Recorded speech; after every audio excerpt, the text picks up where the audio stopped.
Sair da zona de conforto sempre traz um incômodo característico, até porque o indivíduo costuma ter dificuldade em lidar com mudanças. O ano de 2020 trouxe ainda um desafio coletivo, empurrando a sociedade inteira de volta aos lares em razão da pandemia. Dentro de si, dentro de casa e, acima de tudo, parte de um todo, com um olhar atencioso e coletivo, não mais havendo espaço para o individualismo. O que esperar de agora em diante? A tecnologia está se tornando imprescindível para a manutenção de atividades indispensáveis para a sociedade. A advocacia assume um papel ainda mais importante na manutenção da ordem. A OAB Bahia ressignificou suas ações e continua adotando medidas para acolher a classe e minimizar os impactos decorrentes do momento que vivemos. E a sua participação é fundamental para construirmos uma advocacia cada vez mais forte. Desejamos um excelente congresso. Bom dia a todas e todos e todes. É uma honra estar aqui iniciando esse painel com nossas convidadas tão ilustres e queridas, nossa querida Zilda, nossa querida Marilis, que aceitaram o nosso convite para participar desse painel sobre o aumento da violência doméstica contra a mulher na pandemia. E a gente já fez várias iniciativas durante esse processo de pandêmico que a gente vive no nosso país, e nossas convidadas vão passar informações de estudos e de artigos que foram feitos. A Exilda, ela fez uma compilação fantástica durante esse período, né, o impacto da pandemia para as mulheres. A Marilis, uma advogada também de São Paulo, muito recomendada pela querida Cláudia Aluna, da Comissão da Mulher Advogada de São Paulo, da OAB de São Paulo. Fico muito feliz em dar início a esse painel.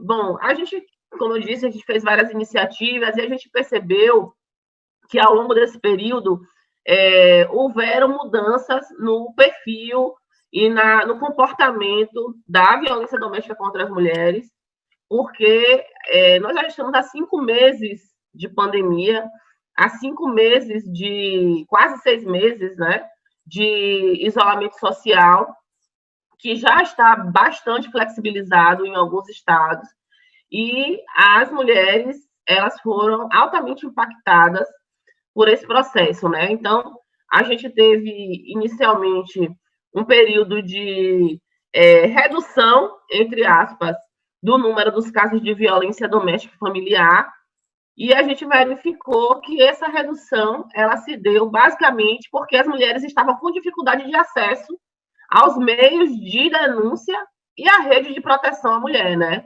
Então, a gente sabe que o isolamento social é uma prática comum nos processos de violência doméstica, independente da pandemia.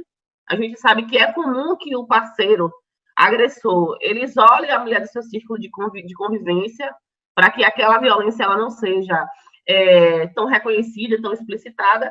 E no momento de pandemia, a gente viu isso absurdamente nos primeiros meses em especial, porque os números de casos diminuíram, né?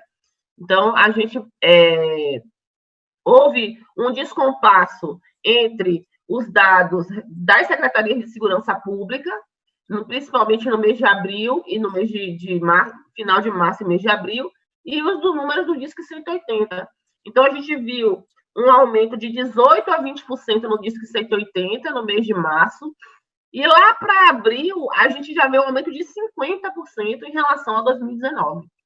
Em mais de 50% em relação a 2019. E eu acredito que agora, no mês de julho para agosto, a gente conseguiu realmente vislumbrar o quanto esse isolamento social impactou na dificuldade das mulheres de acessar as redes de denúncia e de proteção.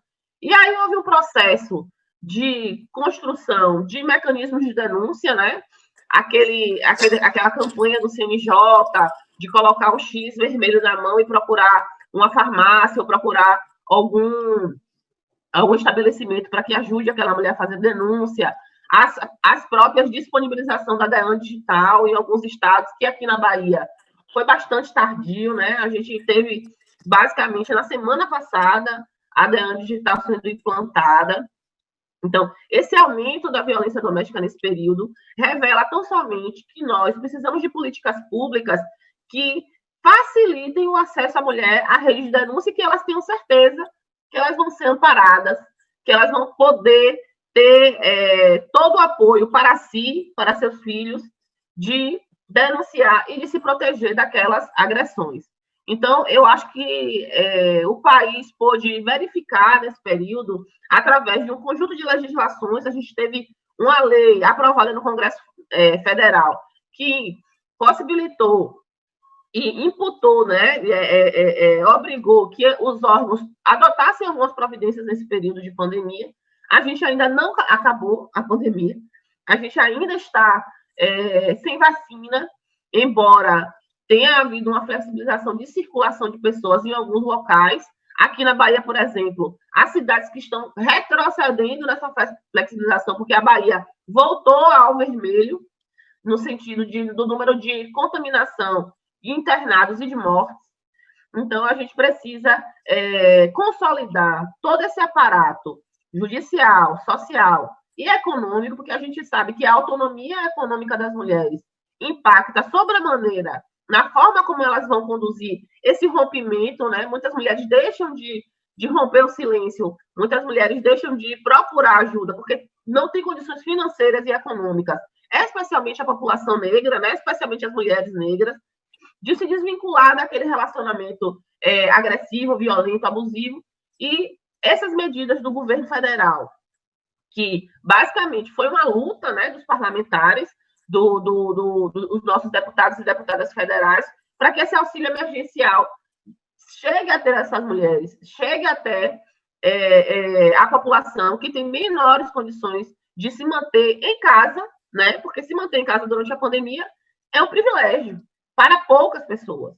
A maioria das pessoas tiveram que continuar nos seus trabalhos, a maioria das pessoas tiveram que continuar, fazer trabalho remoto, fazer isso aqui que a gente está fazendo é um privilégio.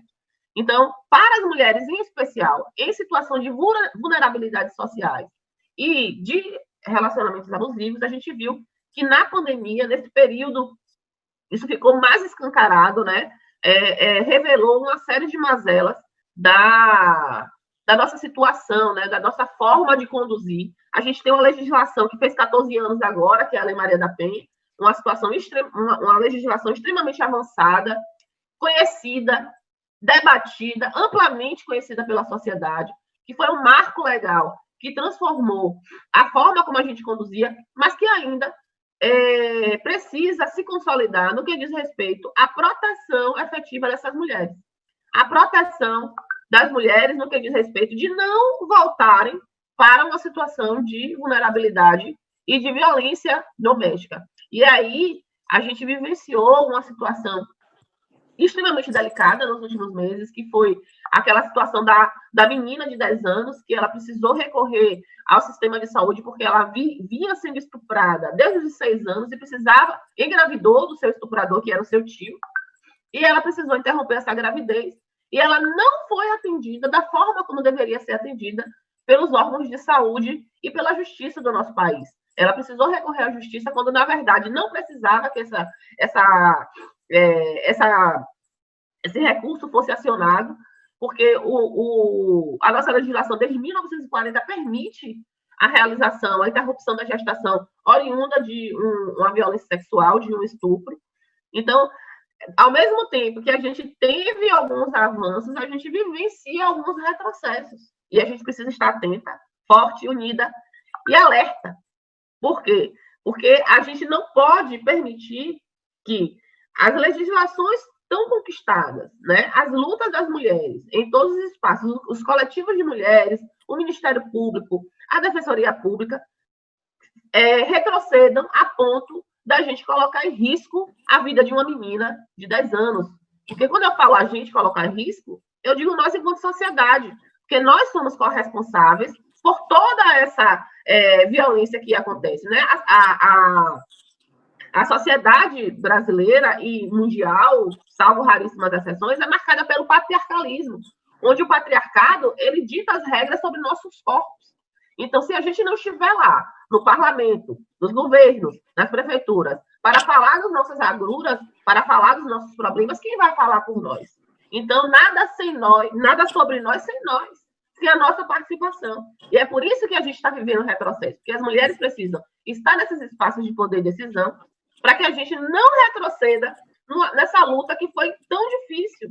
E aí as pessoas ficam naquele imaginário social, não, mas a gente já conquistou, a gente agora vai avançar. A gente não está avançando, a gente está lutando para manter as conquistas que a gente imaginava estarem consolidadas. E não estão, efetivamente não estão. Então, chegando para finalizar a minha fala, Lud, que eu já estou olhando nos seus olhinhos, é uma honra muito grande de estar aqui com você, minhas colegas que ladeiam junto comigo na luta pelos direitos das mulheres aqui na Bahia, através da Comissão de Proteção aos Direitos da Mulher. Queria saudar os nossos telespectadores, ouvintes, e que estão acompanhando a transmissão, esse congresso, esse primeiro congresso virtual, com mais de 10 mil inscritos, um sucesso de público e de participação. Parabenizar ao AB Jovem, que sempre está aí na frente, Sara Barros, agradecer a Hermes e Larião.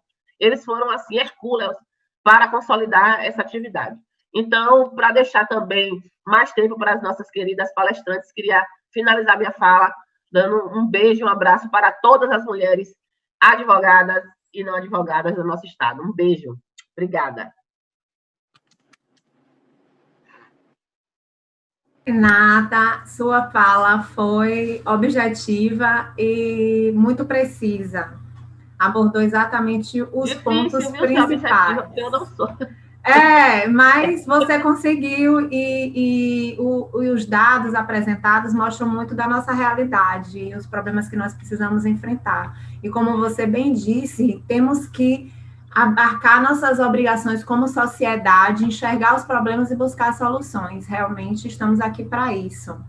Então, dando início ao nosso painel do aumento da violência doméstica contra a mulher na pandemia, dou agora a palavra para a doutora Fernanda Barbosa, que é advogada, professora de Direito, Marketing e Empreendedorismo na Secretaria de Educação do Estado da Bahia, professora de cursos para Jovem Advocacia na ESA, a Escola Superior de Advocacia da UAB Bahia, secretária-geral da Comissão de Proteção aos Direitos da Mulher da OAB Bahia, especialista em Gênero e Direitos Humanos, Penal e Processo Penal e Docência do Ensino, sendo mestranda também em Direito. Com um currículo desses, nós podemos ouvir com a maestria de doutora Fernanda. Por favor, doutora. Muito obrigada, Lud, pela apresentação. Muito feliz em fazer parte desse painel. Eu digo que, infelizmente, nós ainda precisamos falar de violência. Eu costumo dizer que eu quero chegar um dia e contar, sim, uma história de um tempo remoto em que houve violência contra a mulher e que hoje já não haverá mais, né? Isso aí ainda estará, nós ainda contaremos todas as violências que nós estamos presenciando hoje como uma história, né? Como um tempo passado, com fé em Deus ainda há de chegar esse dia. Renata falou muito bem, né? Muito feliz em estar aqui compartilhando com vocês, com mulheres tão maravilhosas, e Renata tocou num ponto muito importante, que foi o aumento dessa violência. E nós temos, em contrapartida, uma redução dessas denúncias. É uma conta que não fecha. Se aumenta a violência, por que houve uma redução dessas denúncias? Nós temos que ressaltar com uma grande ênfase essa dificuldade, não só da mulher que está em situação de vulnerabilidade, mas de todas as mulheres, de ter acesso a essa rede de proteção, não que ela não exista, não que ela não esteja disponível, mas por medo mesmo, por dificuldade, inclusive, muitas vezes, de ter acesso à internet, a um celular, de conseguir sair de casa, se libertar daquele ciclo de violência ali, porque hoje, ainda que alguns espaços públicos já estejam liberados, né? Ainda já que hoje, ainda alguns espaços nós já podemos circular, ainda há muitas mulheres em casa, reclusas, sendo violentadas, e, infelizmente, a tendência é que isso perpetue até, efetivamente, nós conseguimos chegar ao fim dessa pandemia, que todo mundo almeja, que todo mundo espera, e por isso é tão importante que a gente fale dos canais de denúncia. Nós temos uma rede de proteção muito grande, que se fortaleceu ainda mais nesse período de pandemia, o Ministério Público, a OAB da Bahia, o Conselho Federal da OAB da Bahia, os coletivos, nossa própria Comissão de Proteção de Direitos das Mulheres, muito atuantes em busca da implementação da delegacia digital para os crimes, na verdade, da ampliação, né, dessa delegacia digital que sempre existiu, para que os crimes de violência doméstica familiar pudessem ser denunciados através dessas delegacias digitais. Nós temos nossas DEANs que vêm prestando um trabalho, assim, impecável, que nós vamos acompanhando, mas o acesso a essas delegacias presenciais, não só as DEANs, como qualquer outra delegacia, ela está sendo reduzido pelo número de policiais, reduzido pelo acesso de transporte público, pelo risco de contaminação, e muitas vezes porque essa própria mulher que está vítima de violência, ela não consegue sair de casa. E aqui nós precisamos ressaltar, gente, que não é só o agressor, ele não é só o companheiro. Infelizmente, estão ocorrendo muitos registros de violências em filas de caixas. Muitas mulheres acompanhadas dos companheiros, dos pais, dos filhos, dos netos, das filhas, porque as mulheres também podem ser, né, o sujeito ativo da violência doméstica familiar. A única determinação da lei é que ela protege a vítima, mulher, seja ela trans, seja ela cis, independente, sendo mulher, a Lei Maria da Penha vai proteger, mas o agressor ou a agressora pode ser qualquer pessoa daquele ciclo, daquele ambiente familiar. E muitas vezes essa mulher que está sendo vítima, ela não reconhece essa violência por desconhecer. Então, nós ainda precisamos falar de violência, precisamos falar dos tipos de violência, precisamos falar dos canais de denúncia e precisamos falar da importância da medida protetiva, que não é uma punição, e sim uma medida cautelar. É um meio, gente, de evitar que essa mulher ela venha a óbito. Então, em que pese muitos descredibilizarem a medida protetiva, dizer, nós comumente costumamos ouvir, né? É só um papel, ela morreu com um papel na mão. Né? Muita gente ainda tem essa linguagem de que, mas ela morreu com o papel na mão, então por que adianta esse papel na mão? É porque, infelizmente, só se noticiam as mulheres que, embora tivessem com a medida protetiva, infelizmente foram mortas. Não se noticia um número elevadíssimo de mulheres que têm suas vidas salvas, suas vidas resgatadas, sua dignidade recuperada, sua saúde resguardada em razão das medidas protetivas. Essas medidas protetivas são indispensáveis e elas podem ser requeridas pela própria vítima, independente de comprovação, que é o que muitas mulheres têm medo. Eu vou falar que ele está me agredindo, como é que eu vou provar? O juiz vai querer saber. Então, nós precisamos ressaltar, primeiro, que para pedir a medida protetiva, ela não precisa provar nada, a palavra da vítima basta, e que existem inúmeros canais, ela pode ir diretamente à delegacia, ela pode ir diretamente ao judiciário, ela pode buscar a rede de proteção do CRAS, do CREAS, ela pode buscar defensoria, contratar um advogado ou uma advogada particular. O importante é que essa mulher busque auxílio, que ela não se cale. Nós temos o número 180, que está presente em mais de 16 países e que, infelizmente, não é utilizado tanto quanto deveríamos. O número 180 não é somente para denúncia, você pode buscar aconselhamento para saber se você está sendo vítima de violência doméstica familiar, pode fazer uma denúncia anônima com relação a alguma mulher que você sabe que está sendo vítima de violência. É um canal extremamente indispensável, necessário, e que vem registrando um número de acessos maior, mas que ainda precisa ser divulgado, esse número precisa ser conhecido por mais e mais mulheres. A alegação é gratuita. Então, nós não podemos, além de nos calarmos, deixar de divulgar essa rede de apoio, esses meios de comunicação, essas vias de denúncias que estão aí disponíveis para essas mulheres que estão em situação de violência. Primeiro, ela precisa necessariamente, claro, reconhecer que está sendo vítima de violência, porque nós sabemos que é um processo doloroso, é um processo difícil, é um processo demorado, né? É realmente um processo de reconhecimento de violências, porque, infelizmente, eu falo sempre, gente, estamos no Agosto Lilás, onde estão ocorrendo inúmeras campanhas, né, contra a violência doméstica familiar, mas nós precisamos ressaltar sempre que o Agosto é Lilás, sim, mas que o amor nunca pode ser roxo.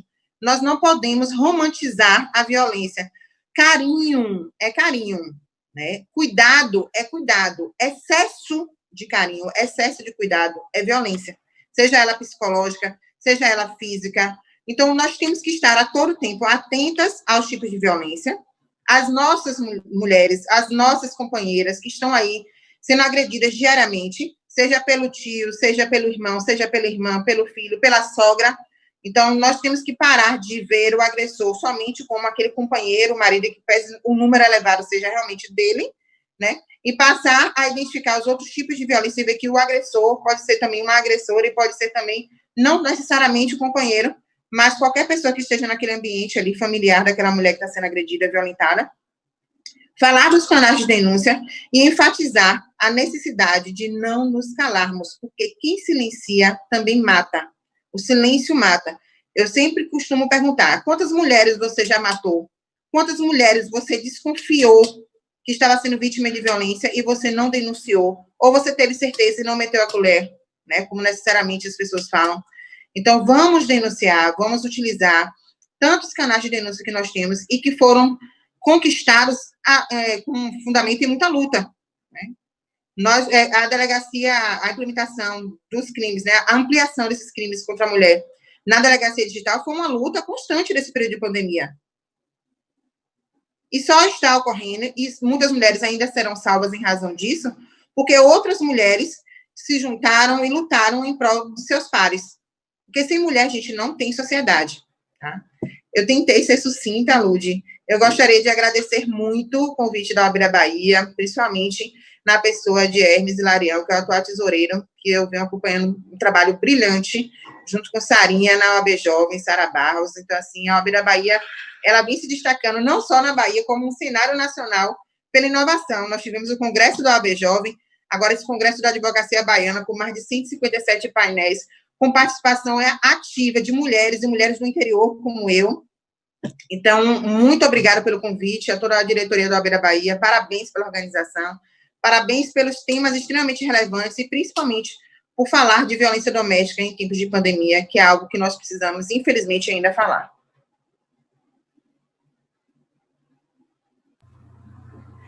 Eu já ia começar a falar sem ligar o microfone, a gente tem que ficar atenta a isso.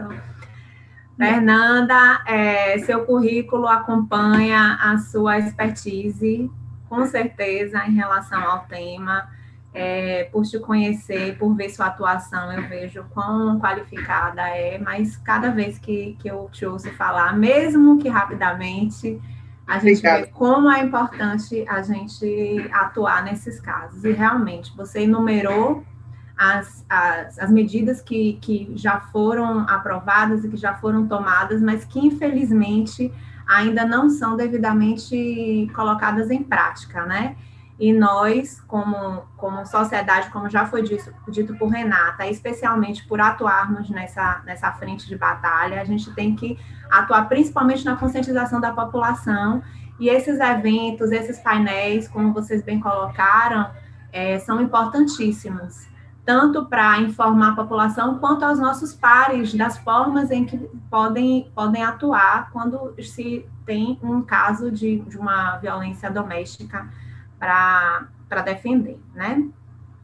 Bom, dando início à nossa palestra, agora nós vamos entrar com a fala de doutora Amarilis Costa, advogada, mestre em Ciências Humanas pela Universidade da USP, presidente da Comissão de Graduação, Pós-Graduação e Pesquisa da OAB de São Paulo, presidente da Comissão de Igualdade Racial da subseção de Tatuapé, membro executiva das comissões da Mulher Advogada, de Igualdade Racial e de Política Criminal e Penitenciária da OAB São Paulo, também pesquisadora do GEPIS, da EACHUSP. Pode falar, doutora Marilis. Obrigada pela presença. Bom dia a todas as pessoas que nos acompanham. Muito obrigada, doutora Ludmila, pela gentileza na condução da apresentação. Gostaria também, nessa manhã, de saudar a doutora Renata Deiró, doutora Exilda, a doutora Fernanda Barbosa, toda a OAB Bahia, dizer do prazer, da honra, do orgulho que é poder visitar, ainda que de maneira digital, essa seccional co-irmã, dizer também o quão gratificante é saber que a pauta de gênero, a pauta relacionada a nós mulheres advogadas, é muitíssimo bem conduzida e estruturada no estado da Bahia. O estado da Bahia tem muito a nos ensinar aqui em São Paulo também, porque nós vemos já na condução e no bom continuismo desse evento um lastro de união, um lastro de construção coletiva que me emociona. Não posso deixar de saudar também a minha querida presidente, Cláudia Patrícia Luna, que conduz a Comissão da Mulher Advogada aqui em São Paulo, que me incumbe missões muito honrosas como essa de estar aqui falando e representando a nossa querida comissão. Perdão. Aqui em São Paulo está muito frio, 10 graus e baixando, então a voz dá aquela falhada. Mas, enfim, uso alguns minutos da minha fala para saudar todas as colegas, todas as mulheres que aqui estão, porque acho que pensar também a violência doméstica e familiar, a violência de gênero de forma geral, tem a ver com dignificar e honrar a existência de tantas mulheres que se foram e as que ainda estão nesse inóspito cenário de violação. Então, eu começo a minha fala dignificando todas e cada uma de nós mulheres que estamos aqui unidas, pensando, refletindo e movendo estruturas. A violência contra a mulher, ela não emergiu na pandemia, ao contrário, ela já tem números pandêmicos há muitíssimo tempo. Talvez seja a pandemia mais difícil de enfrentar e vencer que nós estejamos imersas e imersos há longos anos. Esse problema, que é muito antigo aqui no Brasil, ele tem ramificações em diversos pontos do nosso estrato social. E pensando de uma maneira mais ilustrativa, a própria ONU, a Organização das Nações Unidas, fala que só em 2019, ou seja, no ano passado, 17,8% das mulheres do mundo inteiro sofreram algum tipo de violência física ou sexual. Significa dizer que boa parte da população mundial é assolada por algum tipo de violência em razão do gênero, e que esse subjugo advindo da sociedade heteropatriarcal, do comportamento da sociedade heteropatriarcal e eurocêntrica, como a doutora Renata Deiró também muito bem citou, o heteropatriarcalismo como um dos causadores da violência, faz com que no nosso país, no Brasil, que tem uma estrutura de colonização, tem na construção histórica da nossa sociedade um cenário de exploração de corpos que é intrínseco à nossa história, o Brasil, então, faz eclodir essas práticas de violência, essas práticas do heteropatriarcalismo, essas práticas do subjugo que vem da prática colonial com ainda maior intensidade. É importante rememorar, e eu estou trazendo esse histórico antes de chegar na pandemia, justamente para repisar a gravidade da violência que todas nós mulheres, todas nós que estamos inseridas nessa sociedade com resquícios coloniais e com bases fundantes no heteropatriarcalismo, sofremos. Em 2018, mais de 500 mulheres foram agredidas por hora. 500 mulheres por hora. E 76% desses agressores eram pessoas conhecidas da família. Significa dizer que as milhares de ocorrências que são registradas em relação à violência contra as mulheres são violações produzidas no seio familiar, são violências cotidianas. E é importante também pensar e registrar que quando a formalização do exercício da violência, seja na lesão corporal, no feminicídio ou em tantas outras formas e expressões de violência doméstica e familiar que são possíveis de acordo com a Lei Maria da Penha, nós temos, sim, o dado construído ali a partir de uma formalização, mas existe um ciclo de violência, existe uma atmosfera de opressão que nos permeia todas, e que por vezes não tem o alcance do condão da lei. não tem o alcance do registro, a materialização, a formalização da existência dessa prática abusiva. Então, se nós pensarmos que em 2017, por exemplo, foram registrados 193.482 casos de lesão corporal contra a mulher no âmbito doméstico e familiar, ou seja, uma denúncia a cada 3 minutos, pensemos então no lastro de mulheres que estão em risco e não alcançam essa formalização, não alcançam o condão da lei, não alcançam a polícia judiciária, não alcançam a matéria e a esfera investigativa. A violência que ocorre dentro das casas, que ocorre no âmbito privado da vida de todas e cada uma de nós, ela tem ramificações muito profundas, ela tem raízes quase tão profundas que, por vezes, grande parte das vítimas não conseguem reconhecer o estado de violência e abusividade no qual estão submetidas.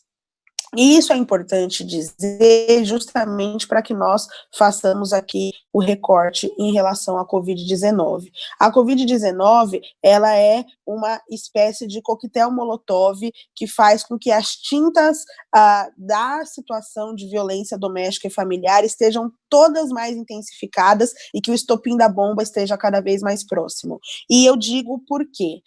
Se nós pensarmos na situação econômica do nosso país, se nós pensarmos na retração da economia, se nós pensarmos na quantidade de postos de trabalho que foram subsumidos, que foram extintos durante os tempos de pandemia, nós também podemos concluir que muitas mulheres passam aí por uma situação de ou dependência econômica de seus agressores ou de completa vulnerabilidade econômica em relação à inexistência de fonte de renda. Isso é um ponto de intensificação do contexto de violência a que as mulheres são submetidas. Essas relações íntimas, que teriam que ser de afeto, na verdade, fazem com que a vítima seja exposta a um ambiente triste, perverso, de subjugo extremo. Para além da mulher brasileira estar vulnerável em seus postos de trabalho, para além da mulher brasileira ter sido desligada de seus postos de trabalho, portanto, estar passando uma situação econômica complexa, a mulher brasileira está trancada com os seus agressores em suas residências, em uma situação de multi-estresse, muitas vezes com a necessidade de gerir e conduzir a rotina de seus filhos, de seus descendentes, de ascendentes, de idosos, e a potencialização desse estresse com o agressor, que por vezes não é uma pessoa, a situação de agressão, ela por vezes tem outros contornos fora do momento de pandemia, mas a clausura dessa família com o agressor faz com que haja uma potencialização e um aumento das práticas de violência.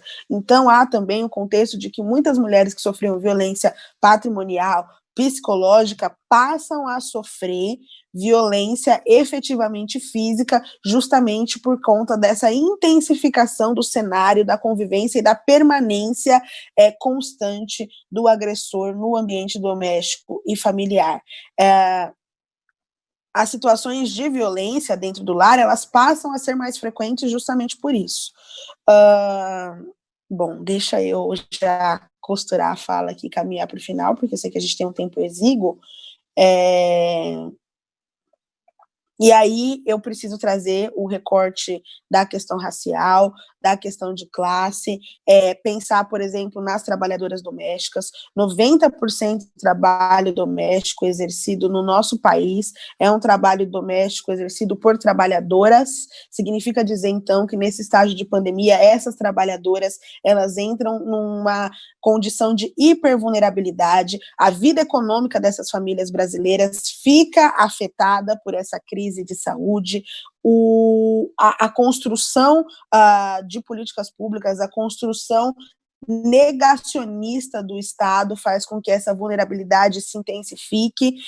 Saber que os governantes se articulam dentro de um sistema de negar a pandemia, de criar uma desestrutura em relação ao atendimento e ao socorro de todas as pessoas e, invariavelmente, dessa maioria de mulheres pobres, faz com que haja, então, ali uma necropolítica de gênero que se instaura em relação a essas mulheres que são, em sua maioria, negras e pobres. O Estado, então, ele articula os instrumentos do seu alcance justamente em direção ao aniquilamento dos corpos dessas mulheres por omissão. Então, o Estado omite atendimento, omite política pública, omite proteção e propicia o grande aumento dos feminicídios, o grande aumento do cenário de violência doméstica e familiar, em razão dessa omissão, em razão desse negacionismo,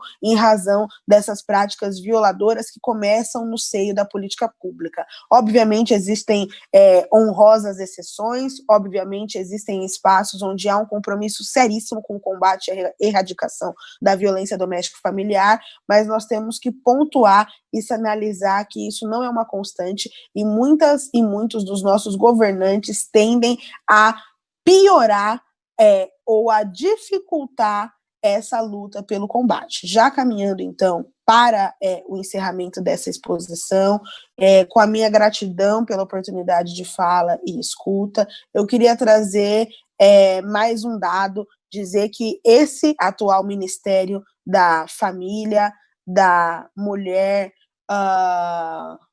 e dos Direitos Humanos registrou que em abril desse ano houve um aumento de 40% das denúncias registradas por meio do Disque 180.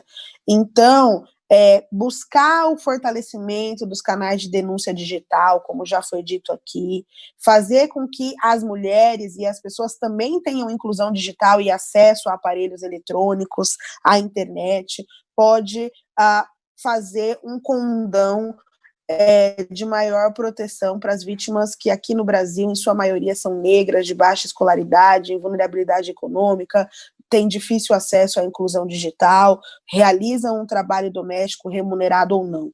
É importante pensar que esse subjugo que as mulheres vivem no âmbito do trabalho, no âmbito da previdência social, no âmbito da construção do aparato da dignidade, do pacto civilizatório, é intrinsecamente ligado ao cenário de violência doméstica e familiar. Nós precisamos dignificar as mulheres, nós precisamos refazer o pacto civilizatório, nós precisamos incluir mulheres dentro do condão de sociedade justa, livre e solidária que a Constituição prevê, fazer com que haja a ativação do Estado democrático de direito para que essas mulheres consigam caminhar em direção a uma emancipação, a erradicação da violência doméstica familiar, a erradicação da violência doméstica em tempos de pandemia, depende de todas e cada uma de nós, depende dos agentes do Estado, depende dos operadores do direito. Uma sociedade livre, justa e solidária é emancipatória e permite, então, que as mulheres rompam o ciclo da violência, saiam dessa situação de condição de subjugo. Então, eu gostaria de agradecer e dedicar minha fala a todas as pessoas que prestam atendimento jurídico e psicológico a mulheres em situação de violência, agradecendo ao OAB Bahia pela discussão pontual e cirúrgica realizada nessa manhã, me colocando à disposição para construir em outros projetos e dizendo que este momento é histórico, porque afirma-se e fortalece-se um compromisso com a mudança social. Muito obrigada. Nós que agradecemos, doutora Marilis, agradecemos muito sua presença, sua fala, foi também muito precisa, e se pudéssemos aprofundar ainda mais, né? Mas infelizmente, devido ao tempo, nós temos certas restrições. Gostaria de estender o convite para que em outras oportunidades nós possamos aprofundar esses temas, ok? Vou dar continuidade à nossa palestra, né, do aumento da violência doméstica contra a mulher na pandemia, e agora quem vai falar conosco é a doutora Exilda Mello, que é professora, advogada com atuação na proteção de mulheres, mestre em Direito Público pela UFBA e também autora. Seja bem-vinda, doutora Exilda, gostaríamos muito de ouvir sua fala. Bom dia. Bom dia a todos, a todas e a todes. Vocês me ouvem? Então, antes de mais nada, antes de dar prosseguimento, eu quero inicialmente saudar a OAB Bahia, uma OAB para mim afetiva, uma OAB que eu já estive também nessa movimentação de luta pelos direitos das mulheres, junto com outras tantas que já vieram, que também já ajudaram a toda essa luta que não é de hoje. Em 2012, 2013, 2014, eu ladeava aí também na Comissão da Mulher, e assim, eu tenho muito afeto pela OAB da Bahia, especialmente por todas essas mulheres que fazem parte das comissões da OAB da Bahia, porque eu sei do compromisso social, sei desse compromisso pela luta dos direitos das mulheres, e sei também do protagonismo e também das leituras avançadas que vocês têm.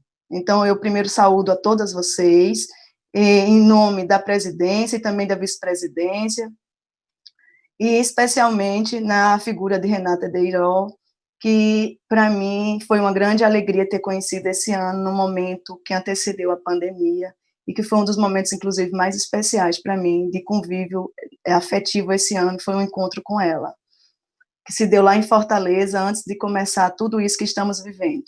Então, agradeço o convite, externo meu carinho e afeto pela OAB da Bahia, e quero dizer que, para mim, é uma honra e uma alegria estar participando desse evento, que é, sem dúvida nenhuma, mais um lugar de enfrentamento que nós todas temos, esse compromisso que nós temos com essa luta pelos direitos das mulheres, pelos direitos, não só do ponto de vista de uma melhoria na sua vida, na sua parte existencial, nos seus relacionamentos afetivos, mas algo que é maior, que tem esse compromisso, como a doutora Marili já falou, político, que se desenrola também no âmbito profissional.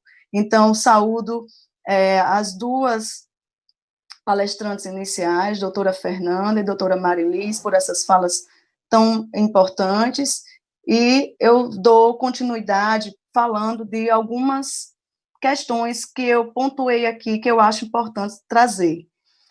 Esse ano está sendo um ano totalmente diferente na vida de todas nós. E eu trago para início, para a historicização disso, uma fala de Virginia Woolf. Ela nos diz que, na verdade, penso eu, ainda vai levar muito tempo até que uma mulher possa se sentar e escrever um livro sem encontrar com um fantasma que precise matar, uma rocha que precise enfrentar. E se é assim na literatura, a profissão mais livre de todas para as mulheres, quem dirá nas novas profissões que agora vocês estão exercendo pela primeira vez? Essa fala faz com que a gente reflita sobre, inclusive, o papel de nós, advogadas, que atuamos no enfrentamento à violência, porque nós estamos construindo algo novo.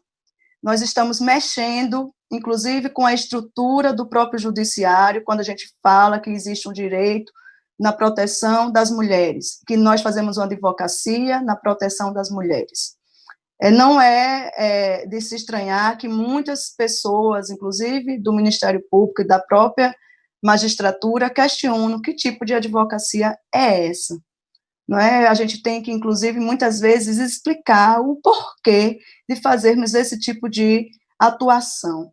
A violência contra as mulheres, ela é tão grave que ela parece que só tem uma repercussão criminal quando a mulher chega ali procurando uma medida punitiva para o seu agressor, quando, na verdade, a própria hibridez dessa lei Maria da Penha, que completa nesse 2020 apenas 14 anos, e aí a gente percebe que a gente está iniciando todo um processo de modificação legislativa que perceba, inclusive, a mulher como uma violada nesse sistema patriarcal, sexista, misógino, estruturado com base em leis, feitas por homens, denegrindo a imagem, a própria moral das mulheres durante séculos, né? E no Brasil, durante esses séculos todos que antecedem a essa modificação legislativa.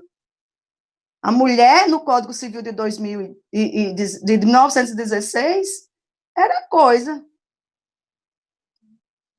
Porque uma mulher que não pode trabalhar, que precisa de autorização marital para tudo o que for fazer, ela não tem nenhum tipo de capacidade percebida pela lei. Então, a própria lei ela é violenta, a própria lei é agressiva, e essa própria lei é feita por homens.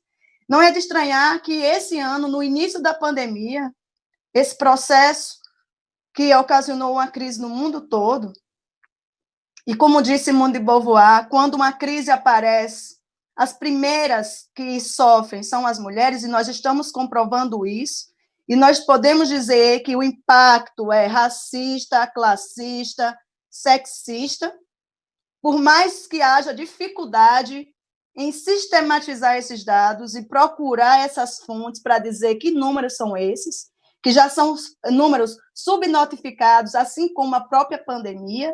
Então, a gente parte de uma construção argumentativa teórica, onde vários pesquisadores do Brasil todo argumentam, sejam em lives, que tem sido um momento de grande encontro, porque dentro dessas coisas boas que a pandemia ocasionou, uma possibilidade desses encontros que nós podemos fazer agora, por exemplo. Encontrar com a Marilis em São Paulo, com Renata, Fernanda e Ludmila em Salvador, eu aqui em João Pessoa.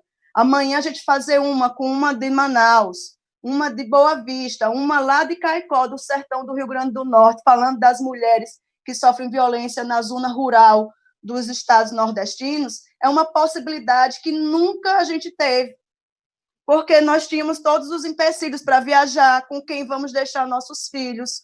Eu estou em casa, tenho 2 crianças, para viajar eu sempre precisei de mão de obra, de alguma mulher que ficasse com meus filhos, porque ser mãe solo e estar na militância jurídica não é fácil, nós sabemos disso. Mas hoje eles estão aqui estudando ali nos outros 2 quartos, fazendo silêncio, porque já sabem que a mãe está em algum evento do país, e isso é uma possibilidade que nós não tínhamos, esse lugar de fala, e nós precisamos, sim, participar de tudo que pudermos. Obviamente que isso traz um estresse muito grande, porque essa virtualidade, apesar de concordar extremamente com o que Renata disse, que é um privilégio nosso podermos trabalhar de casa, em casa, é algo que também traz prejuízo do ponto de vista psicológico, porque nós não temos mais nenhum tipo de parâmetro do que é período de descanso ou trabalho continuado. Isso é mais um tipo de violência que acomete as mulheres nesse período pandêmico. Mas, voltando propriamente ao tema, porque a gente tem poucos minutos para falar, eu gostaria de pontuar algumas coisas. Primeiro, quando instalou-se a pandemia no Brasil, muitas normas jurídicas foram editadas e algumas se relacionam diretamente com a mulher. Segundo o documento Gênero e Covid-19 na América Latina e no Caribe, Dimensões de Gênero na Resposta, publicada pela ONU no dia 20 de março deste ano, eles nos dizem que enfrentar uma quarentena é um desafio para todos, mas para mulheres em situação de vulnerabilidade pode ser trágico. No Brasil, onde a população feminina sofre violência a cada 4 minutos, e em que 43% dos casos acontecem dentro de casa, essa preocupação é real. Isso foi em março. Praticamente, ele estava nos dizendo o que aconteceu na sequência. Então, tudo isso que nós estamos dizendo aqui, subnotificação, as dificuldades das mulheres inicialmente procurarem a denúncia ou fazerem uma comunicação informando sobre a denúncia. Foi um caso e que a gente precisa saber que isso existiu. Segundo, quando começou-se a se instalar as delegacias virtuais de atendimento às mulheres, isso deu um aumento, e a gente hoje, a grande preocupação é sistematizar tudo isso. Sistematizar. Se a gente entra e procura dados, esses dados eles são, da forma como são os da pandemia, todos muito esparsos, eles não dialogam entre si. Então, nós fazemos um evento como esse, outras pessoas também estão fazendo, a gente fala sobre essa situação, mas do ponto de vista estrutural da própria sociedade, da formalização dessa rede toda que já está estruturada, a gente percebe que o Senado Federal cria um observatório, que o Ministério Público de cada estado vai criar um observatório, mas esses dados eles não estão perpassando.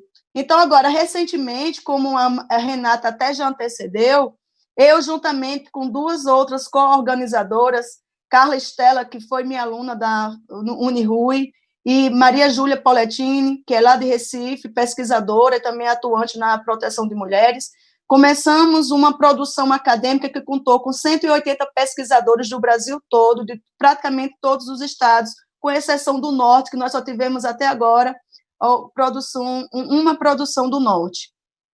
Mas o que é que a gente conseguiu identificar? Que dentro dessas 80 produções, desses 80 artigos feitos, os temas que mais saíram, e aí eu fiz isso em números, em eixos, o tema que mais saiu, o primeiro lugar de todas as temáticas é o tema da violência contra a mulher. Nós tivemos 17 artigos produzidos com essa temática. Nós, inclusive, tivemos um da Bahia, que é de Karina Caldas, Catarina Lopes, Juliana Coppe e Thaís da Hora, que elas falaram justamente sobre o enfrentamento da violência contra as mulheres na pandemia da Covid-19, uma reflexão crítica sobre a necessidade de implementação da DEAN digital na Bahia. Percebam como é importante a questão da escrita, do deixar registrado, porque agora, Renata já disse, chegou a DEAN com atraso, mas está registrado como pesquisa, como uma voz. Eu acho que deixar isso tudo registrado é muito importante, porque a gente consegue ter meios de ser ouvido, de ser lido, de ser, pelo menos, compreendido, porque toda essa luta nossa vai nessa tentativa de ser ouvido. Eu sei que eu tenho pouco tempo, eu vou só encerrar aqui, mas eu deixo o convite, todas vocês, para o volume 3 dessa coleção. Na volume 3 vai justamente ao encontro do que a Marilis disse, que são políticas públicas de enfrentamento. Nós queremos a produção de mulheres, especialmente da área legislativa, que estejam nesse lugar de enfrentamento, porque são elas que conseguem mudar algumas leis. E aí eu até escrevi no volume 2 desse material da pandemia em mulheres, eu deixo como orientação, sugestão de leitura, análise de normas jurídicas relacionadas à mulher durante a pandemia. E eu fiz várias leituras, especialmente da Lei 14.022, que alterou a 13.979, justamente quanto à questão de medida de enfrentamento à violência.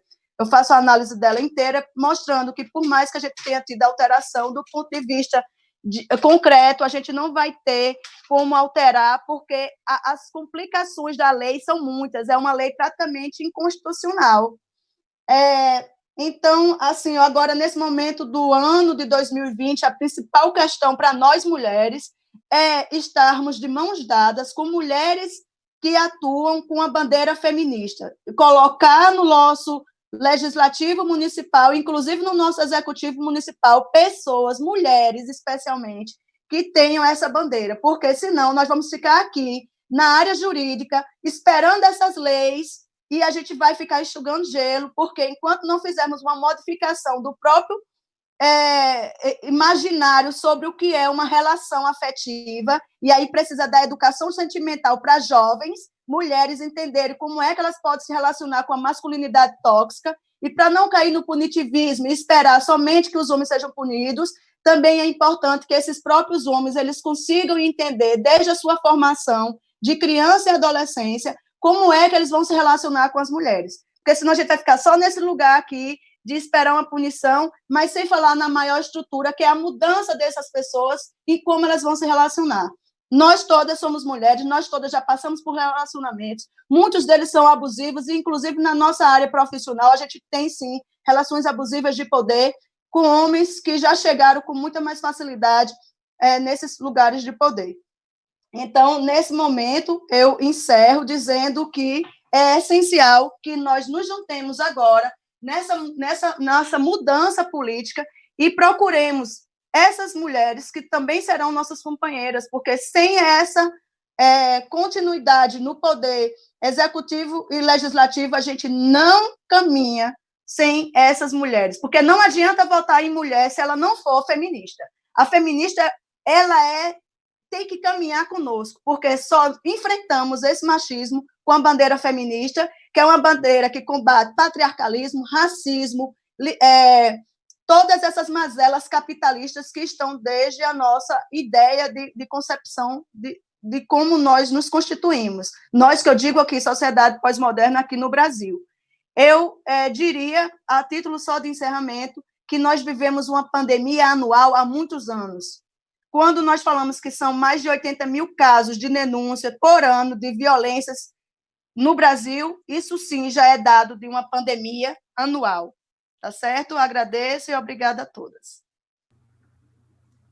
Doutora Exilda, nós que agradecemos.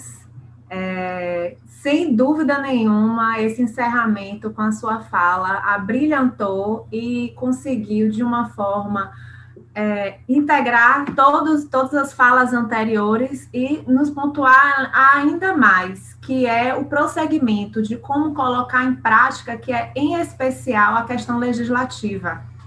Nós estamos atuando como juristas dentro do Poder Judiciário, tentando resolver algumas questões, mas se nós formos abraçar a raiz desses problemas, realmente nós vamos pontuar a questão da educação e criação, tanto de homens quanto mulheres, e a criação das leis, que servem para justamente proteger nós, mulheres, e os homens também, que também são vítimas, muitas vezes, né, de relacionamentos abusivos anteriores, e acabam repercutindo e refletindo isso na sua relação com suas companheiras. Então, eu acredito que se nós atuarmos e pretendermos justamente atuar na raiz dos problemas, é a melhor forma de resolvê-los, porque até então estaremos apenas curando as feridas e não evitando que elas aconteçam, né? Exato. Eu estou muito feliz de ter feito parte desse painel. Eu já conheci a Renata e Fernanda e tenho um imenso prazer de atuar com elas na comissão, mas estou imensamente feliz de tê-las conhecido, doutora Amarilis, doutora Exilda. Gostaria realmente de continuar e dar prosseguimento aos projetos que vocês tiverem, né? Vou procurar os livros mencionados, doutora Exilda, quero conhecer os artigos, acho que nós temos que divulgá-los cada vez mais, e esses painéis, esses eventos são os momentos para isso, porque estamos focados na resolução desse problema.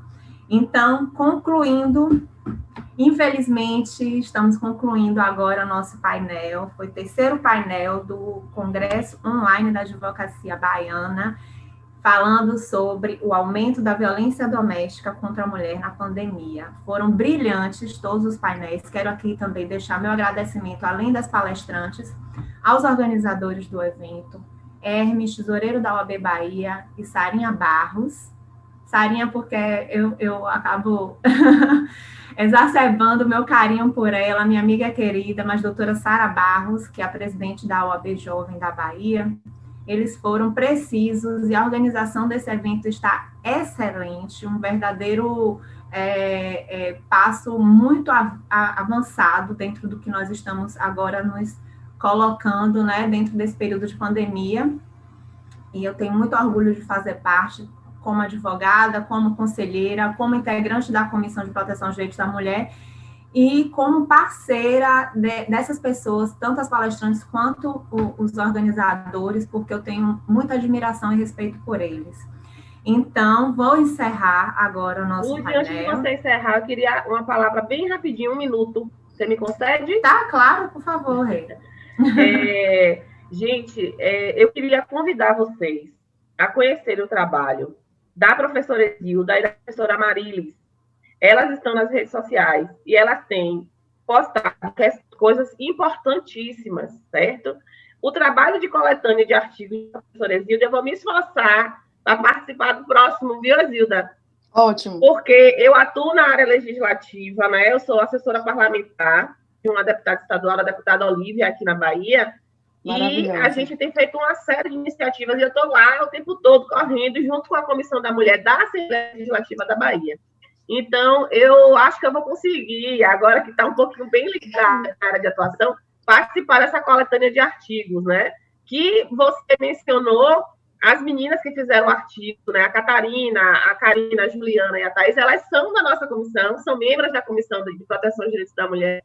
E foi uma honra, né, que as meninas tenham conseguido publicar nessa coletânea. E, professora Marilis, em nome da comissão, dizer que a sua atuação na CMA de São Paulo é extremamente elogiada e queria estender o meu abraço a todas as colegas da comissão de São Paulo, porque são meninas parceiras atuantes. A Cláudia Luna é assim, minha irmã, tenho o maior prazer de atuar junto com vocês. Então, Lud, passo de novo para você a bola. Um beijo a todas e todos e todes.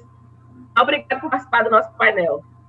Sim, agora eu tenho realmente que encerrar, já ultrapassamos um pouco o nosso tempo.